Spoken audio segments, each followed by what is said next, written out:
The biggest news hitting markets today isn't an earnings beat or a jobs report that we've gotten. It's a court ruling that will shake the foundation of U.S. trade policy.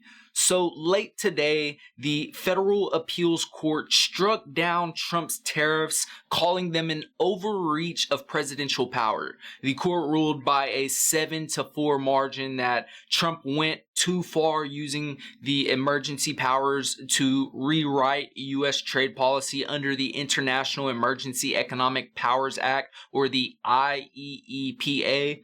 This is pretty monumental because Trump's reciprocal levies, those tariffs on virtually all trading partners, plus extra duties on Canada, Mexico, China, the list just continues, have been the centerpieces of his economic agenda, that big, beautiful bill, the tax and spending bill. So by voiding them, the court has effectively questioned whether the White House ever had that kind of authority in the first place. And now the tariffs will stay in place until about mid-October while the Supreme Court decides whether or not to take the case and listen to everybody's sides, and then they decide. But make no mistake, if the ruling is upheld, this could completely change everything, which is a huge piece of Trump's second-term economic platform that a lot of people were pricing in. So the court made it pretty clear. Congress holds the power to tax, not the president, not you, Trump. Tariffs are taxes. If Congress didn't delegate that power explicitly, the executive branch can't reinvent it, and the majority opinion even invoked the major questions doctrine, the same principle the Supreme Court used to block Biden's student loan forgiveness plan. So this decision doesn't touch Trump's sectoral specific tariffs on autos, steel, and aluminum, but those will stay in place for now. But the Liberation Day tariffs from April, those reciprocal tariffs, the fentanyl-linked tariffs on Canada, Mexico, and China, all of those are legally void unless the Supreme Court reverses those. Trump responded immediately, saying that all tariffs are still in effect and vowed to fight all the way to the Supreme Court, but these tariffs will feed directly into inflation. Higher import costs mean higher consumer prices. So if these tariffs get rolled back, it could ease inflationary pressures, but it also weakens Trump's leverage in these trade talks, creating uncertainty for businesses already juggling supply chain disruptions. And if they go away, that means the government needs to borrow more money to fund all of its activities. And if that's the case, borrowing costs could skyrocket on this news because a lot of the government revenue that was expected to come in came from tariffs. But let's zoom out and forget about that for a little bit, and let's talk about markets.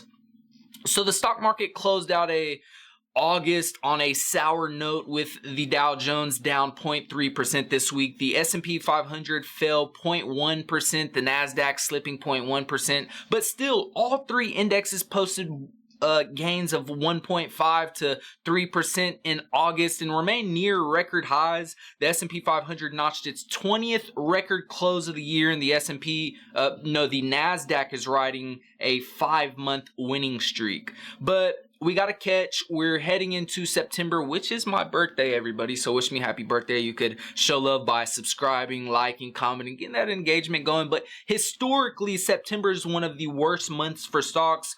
The so-called September swoon is real, and this year markets are entering it with valuations stretched already. The S&P is trading at 22 times forward earnings, 19% above its 10-year average. So let me know what you think about that. But investors are banking on the Federal Reserve to come in and save the day. Futures are now pricing in almost 90% chance of a rate cut at their September 17th meeting, sitting at 87.5% of a 0.25% off of the Fed funds rate. But stubborn inflation, especially in that services sector, is still above target. And with Trump pushing to back the Fed board with pro-cut officials, there is a risk of being blindsided if inflation prevents the Fed from following through with these rate cuts that a lot of people are almost expecting to happen at this point. Plus, bond markets are telling their own story here. The yield curves spread between the 2-year and the 30-year is at its widest since 2022. Short-term yields are falling on Fed cut bets, while the long-term yields are climbing on fears the Fed will ultimately lose control of inflation. And what this dynamic shows is investors are piling into short-dated treasuries while dumping the longer end of the curve, which is, like I said, influenced by inflation expectations, not necessarily what the Fed does with the front of the curve or the overnight rate that they control. Meanwhile, consumers are still spending pretty strong. July's PCE, or personal consumption's expenditures, showed that personal spending rose 0.5%, driven by vehicle sales and essentials like housing and healthcare. Personal income rose 0.4%, but sentiment is slipping. So we've seen the University of Michigan index dipped to 58.2 this month, fell from 61.7 in July, and inflation expectations ticked up a little bit. People expect nearly 5% price growth over the next year or so they are expecting inflation. Now, that tension between strong spending despite shaky confidence keeps the Fed in this bind, because cut rates too soon and inflation could reignite. But if you wait too long, the slowing labor market could unravel. And speaking of the Fed and what happens with rates, Trump's battle with Governor Lisa Cook continues. The president declared firing her. We've been talking about this, citing the mortgage fraud allegations, but Cook refuses to resign and has taken the case to court. Analysts warn that if Trump secures a majority of the Fed board, independence could be compromised, undermining confidence in U.S. assets. And Cook came back in, sued Trump, Powell, and the Federal Reserve Bank. I believe there was a conclusion as to what happened with that. I kind of lost track with all of the moving pieces today. But I think a big one, and we talked about this yesterday, was Fed Governor Christopher Waller, what he added yesterday, and I believe it was Miami's, that speech he had in Miami with that fiery speech. He pretty much said, let's get on with it, referring to that cut in September and even more cuts over the next 3 to 6 months, citing weak labor data. Waller also says that inflation is effectively under control and there's a greater risk now to the job market deteriorating quickly, and he'd rather get ahead of it rather than being too late. But where does all of this leave us? So on one side of the puzzle, you have the court striking down tariffs, potentially removing the key driver of inflation and government revenue, but also, like I said, dismantling Trump's economic weapon of choice.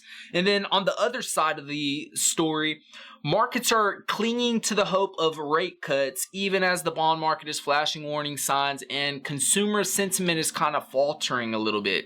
And hovering over it all is the possibility of a new great moderation, which is a world of low growth, low inflation, and low rates driven by demographics and surplus global capital, which might sound calm on paper, but in practice it means markets will be more dependent on productivity gains, fewer workers, and a fragile political stability.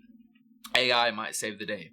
But the playbook is clear. Volatility is here to stay. We're heading into September with a reputation which isn't going away. September's that tough month, and this legal fight over tariffs may be one of the biggest market stories of the fall.